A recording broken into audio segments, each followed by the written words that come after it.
Je pense que nous sommes en fait des animaux, que nous avons une nature animale et que nous devons devenir humains.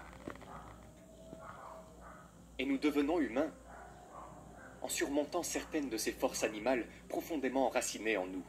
Ces forces en nous que nous ne pouvons pas contrôler, comme le fait de ne pas pouvoir contrôler nos propres émotions, notre propre colère, notre propre frustration, ou si nous ressentons de l'envie, ou si nous sommes pris par les émotions des autres. J'appelle ces forces les forces primaires de la nature humaine. Et elles peuvent créer des types de comportements négatifs, le côté sombre de ce que nous voyons dans les nouvelles, etc. Et nous les avons tous en nous.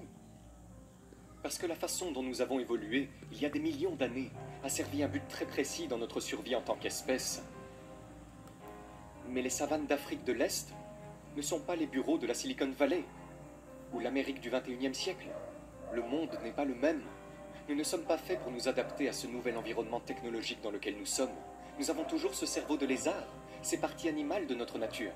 Ainsi, par exemple, la loi numéro 1 dit que nous sommes des créatures fondamentalement irrationnelles. Nous pensons que nous sommes rationnels, mais en fait ce sont nos émotions qui nous gouvernent. Nous ressentons quelque chose avant même d'avoir l'idée de le penser. Nous devons devenir rationnels à travers ce processus que j'expose dans mon livre. Je n'ai donc pas besoin de dire que nous sommes négatifs, car les humains sont manifestement incroyables. Regardez ce que nous avons créé. C'est un éventail de guises si vous pensez à qui nous étions il y a des millions d'années et où nous sommes maintenant. Nous sommes manifestement capables de réalisations incroyables.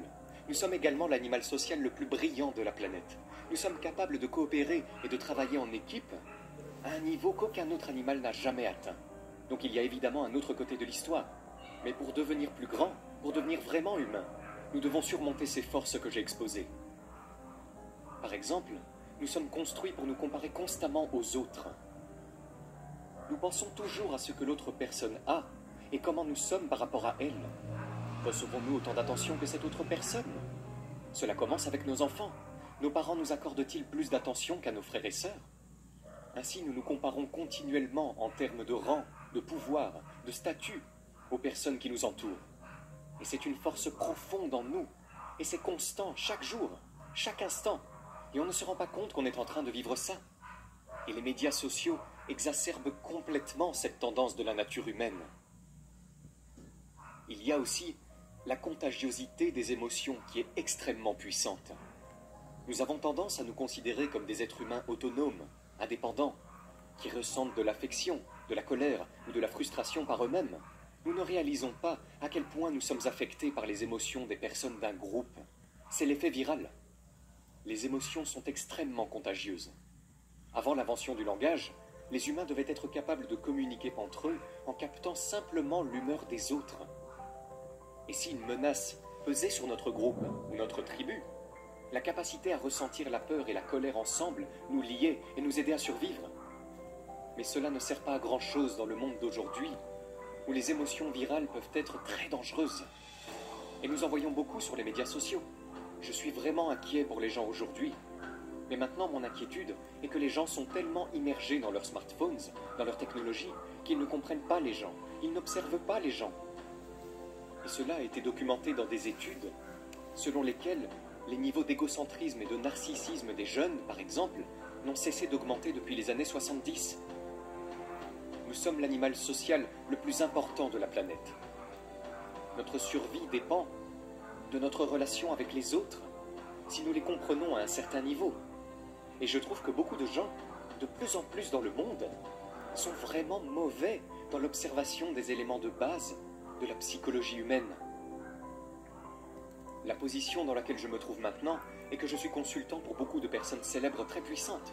Je ne vais pas citer de nom, je ne citerai aucun nom. Mais les gens viennent en consultation chez moi. Les PDG, les hommes politiques qui sont très puissants, même dans d'autres pays. Et le problème numéro 1 que je trouve qu'ils ont est une incapacité à comprendre les gens avec qui ils ont affaire. Ils engagent les mauvais partenaires, ils engagent la pire assistance qui va ruiner leur vie. Ce sont des gens qui sont techniquement brillants, ils comprennent leur domaine, ils comprennent le marketing, etc. Mais ils ne comprennent pas l'essentiel sur les gens qui les entourent. Et ils font des embauches terribles, où ils épousent absolument la mauvaise personne pour eux dans leur vie. Leurs émotions, ou vous savez, leurs relations personnelles pour les faire tomber. C'est comme notre talon d'Achille, et je pense que ça a empiré dans le monde d'aujourd'hui. Donc ma colère était que les gens soient tellement concentrés sur la technologie. Mais nous devons nous concentrer beaucoup plus sur la nature humaine, sur la compréhension des gens. C'est la première compétence dont on a besoin dans la vie. Il y a quelque chose de profondément ancré dans chaque personne, une nature individuelle particulière que nous avons tous. Et cela nous pousse à adopter des comportements compulsifs. J'ai moi-même ce problème. Je remarque qu'à chaque fois que j'écris un livre, je me dis, je vais faire un livre court, je ne vais pas ruiner ma santé, je ne vais pas faire autant de recherches. Et puis, à chaque fois, je recommence le même processus. Je n'arrive pas à briser ce schéma, n'est-ce pas? Et tout le monde là. D'où vient ce schéma? Une partie de notre ADN, de notre génétique, des choses que nous ne pouvons pas contrôler, que nous avons héritées de nos parents. Une partie vient de notre attachement précoce. Et d'autres viennent de notre vieillissement et de notre interaction avec des enseignants, des mentors et diverses personnes qui créent une certaine façon de nous voir. Si les gens continuent à nous dire que nous ne sommes pas vraiment dignes, que nous ne sommes pas de bons élèves, nous l'intériorisons et nous finissons par devenir comme ça. Donc, c'est un mélange de choses. Vous savez, chaque personne a un mélange de ses qualités. Et vous devez en quelque sorte démêler les différents fils dans votre rédaction. Mais ce que je veux dire, c'est que tu es un mystère pour toi-même. Vous ne savez pas qui vous êtes. Tu as des modèles de comportement et tu ne les comprends même pas. Tu ne sais pas pourquoi tu es en colère. Vous pensez que vous êtes en colère parce que cette personne vous a dit quelque chose de méchant ou a fait quelque chose de mal. Mais en fait, votre colère provient probablement de choses du plus profond de votre enfance. Et vous ne réagissez pas à cette personne, mais à vos parents et à ce qu'ils ne vous ont pas donné.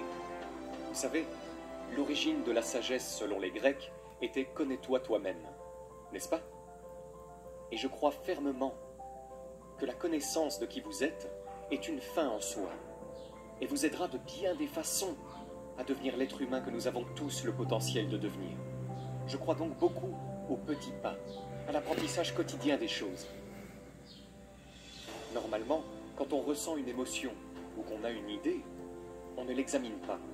Nous supposons simplement que c'est venu naturellement par nous-mêmes.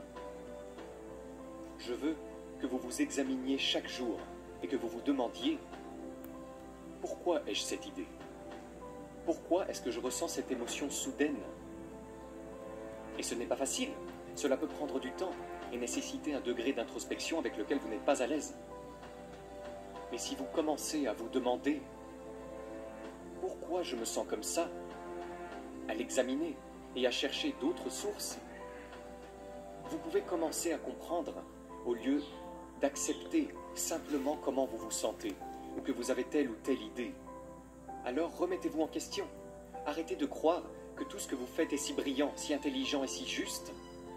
Et imaginez que peut-être vos idées ne viennent pas de vous-même.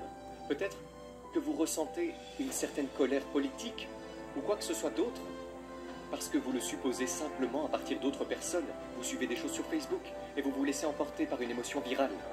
Vous avez tendance à penser que vous êtes complètement indépendant et autonome, mais peut-être n'êtes-vous pas aussi indépendant que vous le pensez. Je veux que vous changiez votre façon de voir les gens. En prenant tout de façon personnelle, « Oh, ils ont dit ça. Oh, ils ne m'aiment pas. Oh, ils m'aiment bien. Je n'attire pas l'attention. » Arrêtez ça. Je veux que vous regardiez les gens comme des faits de la nature, comme des choses qui, comme un rocher, une pierre ou une plante, sont ce qu'ils sont. Et je veux que vous les observiez, que vous les acceptiez pour ce qu'ils sont et que vous les traitiez comme des individus.